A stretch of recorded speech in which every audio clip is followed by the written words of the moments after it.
is officially the next day. You can see, well, I'm not sure if you can see actually, but you might be able to see that we got the wheels back there. We're actually gonna head over to my buddy John at Sanford Auto and see if he can fully detail these wheels. I'm actually gonna head over first to 7-Eleven to get an energy drink, because I don't know, I'm kind of in the mood for one. I don't really want coffee this morning. I want something a little bit more potent. Guys, I don't know if you can see this, but do you see that up there? That is like the death of me. It is officially allergy season. The cars are turning green, you know, instantly pretty much. I got my car washed and literally the next day there was a green haze over it. So I've been taking a little bit of Benadryl. Even though it makes you sleepy, that's the one that works the best for my body. So anyway, that's like the worst thing ever, because it makes my face like feel like it's swollen. You know, it makes your nose runny, it makes your eyes itchy, that whole deal. So I carry eye drops with me regularly, because, you know, with this whole corona thing going on, I can't be touching my face like that. So it sucks, but it is what it is. Anyway, let's go ahead and get to 7-Eleven.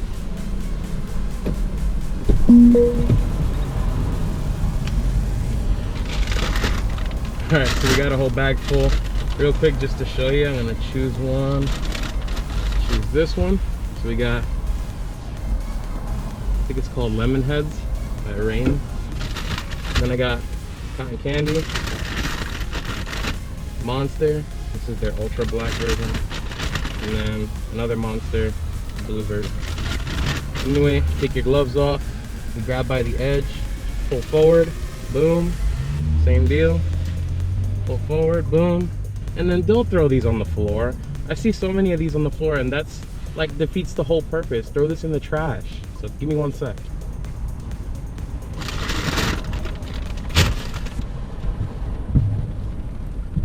All right, now it's safe. Phew. All right, let's head over to my buddy John's shop. So we just got here. Let me go ahead and text them real quick and alright guys, so quick look at the outside of the shop. Super premium. I mean, I've known John since he was detailing cars in his driveway, so I can definitely attest that he does great work, and I will always bring my car. What's going on? Hey, Sanford Auto Spot. Yeah, absolutely. You already know. I'll be right with you. Alright, no problem. So here's a little tour of the inside. You can see they got the detailing products. Super premium in here. I'm telling you, I want to deal with the best. Make our way in here. Got a whole bunch of stuff going on. What's going on, fellas? How we doing? Chilling, bro. Look at this. They just ceramic coated the soft top on this. If you haven't checked it out, they have an Instagram. I'll link it down in the description below, but they're saying beads like crazy. You can see that they're wrapping this Benz over here. Purple. That's the new nose effect, so the gloss purple. Oh, for real? It's the glossiest film on the market right now. Nose effect. I don't even know if the camera's gonna do this any type of justice. Probably not. Color's nuts. Yeah, this thing is sick. Look at that. Take the headlights off. Make sure they get it all the way around. Everything gets fully disassembled, man. You got John. He runs this place. I've known, like I said before, I've known this guy since he was doing it in his driveway. So, That's right. you know, you got to support the boys. You can't let them rock alone. So I don't know. You want to tell them how long you've had this place, and you know what kind of stuff you do here, and things along that line? We've been doing this for about 7 years. Started in my driveway as just a hobby. You know, and hard work, keep the right mindset, persevere, and you know, you be honest to your customers, you go a long way. Yeah, absolutely. Vinyl wraps, you know, just like something like that. We do clear bra work, you know, the paint protection film. We do ceramic coatings.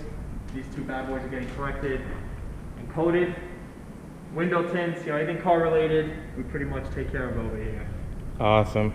Well, listen, thank you so much for taking some time out to, you know, fill everybody in as to what we got going on over here. Like I said, I mean, I only work with the best, so I know that John takes a lot of pride in his work, so I always try to come here whenever I can to support. But anyway, we ended up finding out that the wheels are too far gone. So we're gonna wait a little bit, and we're probably gonna end up repowder coating them. That's gonna be the best option. Let me show you what we were talking about.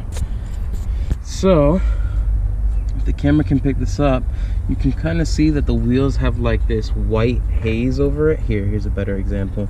You see how this is like bronze, and then it looks dull over here? This is in the finish. And what makes matte bronze is the fact that it does not have a clear coat. Now, things that don't have a clear coat are more susceptible to damage because there's no layer of protection over the actual paint. It's just raw paint. There's stains all along the wheel. Now, if I flip it around, you'll also be able to see the staining on the back portion of the wheel. Now, you know, I love working with John because he's super honest, and he's an upfront guy. So he just said, dude, listen, I don't want you to have to pay for something when you're not going to see the results. He's like, the wheels are a little bit beyond saving right now. So he just went ahead and recommended getting the wheels repowder coated, which is what I'm actually going to end up doing. So we're going to slap these on the Subi anyway. You can see over there, if you haven't, how low it is. And we're also going to put the rear cambers on, camber arms on. I got Cusco rear cambers on, like you guys have already seen. So let's just get straight to that.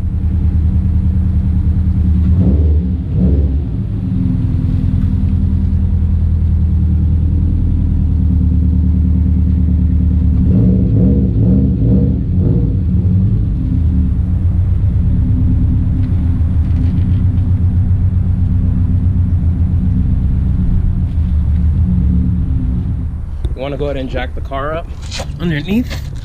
I usually like to put a piece of cardboard in between the actual jack and the jacking point, just to kind of, you know, give it a little cushion. But anyway, to find the jack point of your car, it should look like this. That's the area where you want to jack it up, because they purposely made it stronger than the rest of the sheet metal that they put together. Start getting the car jacked up, then we're gonna go ahead and take our wheel off. On the STI, I got 19mm bolts to take off the wheel. All right, so like I said, 19mm. Before you jack the car up all the way in the air, you want to make sure that you take the tension off the actual lug nuts, because then you're not going to be able to take them off. Now, if you have never taken off your lug nuts, you might need to use a breaker bar to break them loose, but since I've already done this a couple of times, I can use the impact gun by itself. Like I said, just loosen them. You want to jack the car up. Now I can actually take the lug nuts off with no tension. Now you see, I like to keep my feet underneath the tire so I don't cause any damage, and I use my feet to guide the wheel.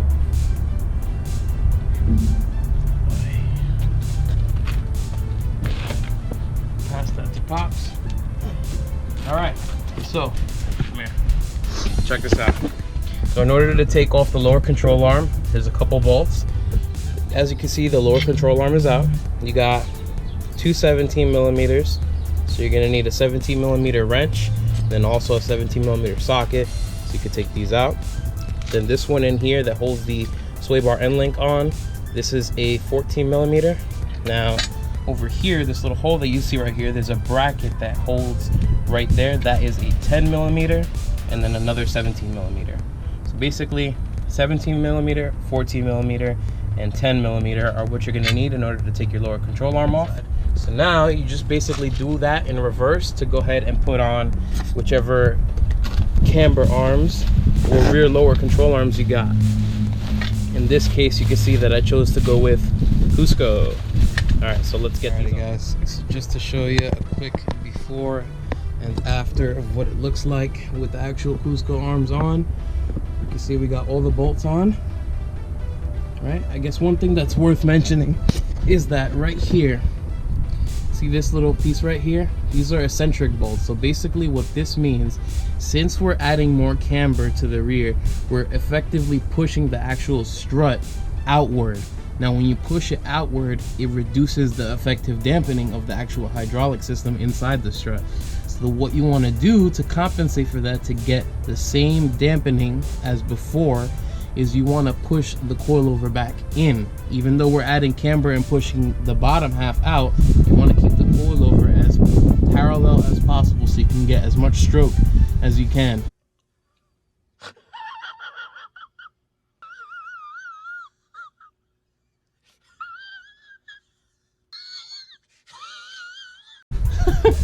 So that's the only piece of advice that I can give you. Other than that, can we just appreciate how good these things look? Cusco, go ahead and see CNC machines, their brand logo on there and also under here. It looks absolutely amazing. And then I'll go ahead and show you what the old side looks like. Right over here. All right, so here's what it looks like on the ground. Now, unfortunately, as much as I want to keep it like this, I actually like to drive my car. And that, I don't think is enough. So I'm actually gonna step on the car just to make sure. But look, it's gonna be rubbing right here where my finger's at. And I don't want to have any issues because when I take this car to the track, we shouldn't have to worry about things like that. There's much more we need to focus on.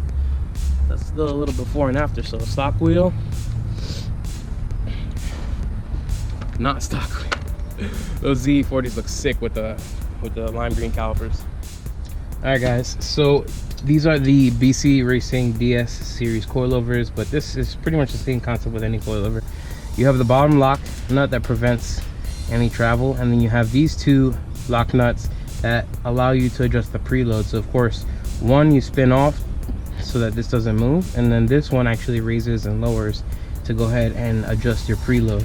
Now, since these have already had the preload adjusted, I'm not going to touch these, but we are going to be raising the car a little bit because it was too low. So we started off with about 1.5 inches of distance between this black collar, which is right where the spring seat touches the actual adjustment, and this black point right under here where the actual lock nut attaches to the bottom half of the coilover.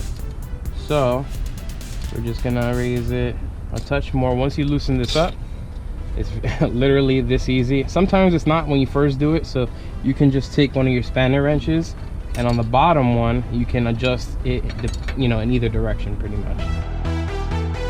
Now you want to check it pretty frequently because it doesn't seem that way, but you are raising it significantly on each side. So let's see, guys. So just to show you the finished result with the wheels on, this thing looks amazing.